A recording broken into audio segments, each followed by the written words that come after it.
you still there, Alice? I've been talking a lot just because to try to be efficient on this, but no, I'm here. Okay. I agree with you. Okay. Now, did you have another part to your question? Oh, the media. We don't always use the media. In other words, we're very happy, particularly with national events, when we've had a number of nationally broadcast things in the United States and Australia, and we've even had EU partners, you know, BBC and NHK in Japan, and Asahi Shimbun, the leading newspaper in Japan, and you know, different media partners. We don't always have media partners, and in each country you have to figure out. In China, we have not had media partners, but it's been a subject of widespread discussion. You have to figure out what the appropriate use of the media, if any, is for your project in this context. So you don't have to assume that there's a media partner. But because we've had a number of full-scale broadcasts and documentaries, a number of which are on, we have DVDs of, and a number of which are on the web, on our website, you can actually see the process and from these television documentaries. So that's an advantage. There's another question over here. I think you were next. Thank you. So say who you are, so Alice can. Yes, Dorothy Okello from Electrical and Computer Engineering Department. From the presentation that you made, I was wondering how much, either through the selection of the advisory committee or the experts and other people that you bring to speak during the plenary, how much can you drive towards a certain outcome, if that's what you wanted to do? We don't want to do that. No, but if someone wanted to do that. Well, that's why we're very careful to be involved in the projects. We've even trademarked it, because we don't want somebody to come along and do one that we want to make sure that it's balanced and there's no predetermined conclusion. So we want the different points of view there, and that's why we also have to have confidential questionnaires at the end, so the people are not striving for a consensus. So it's a very obvious way to criticize a project would be if you have advisors who are only on one side and not on the other.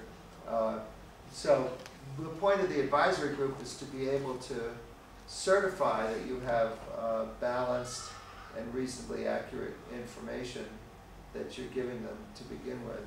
So we don't want to get involved in any project that has a predetermined conclusion.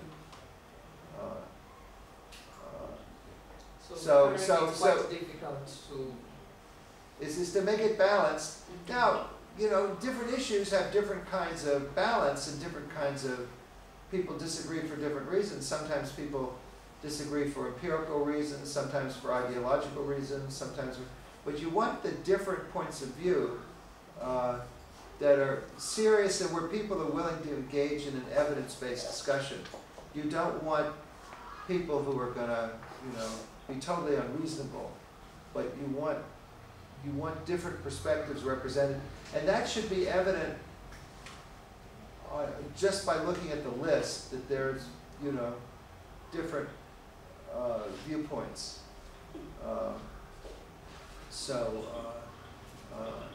You know, when we did these electric utility ones that I alluded to, some people were very concerned about the price of energy, particularly to protect low-income customers so they wouldn't have to pay too much. Some people were very concerned about the air quality and about the effect on climate change and the greenhouse gases.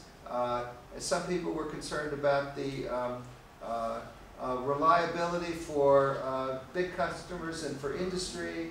Some people, and there were advocates of different forms of energy, coal, which is very cheap but dirty, natural gas, which is more expensive but cleaner, wind power, which is even cleaner but the wind doesn't blow all the time,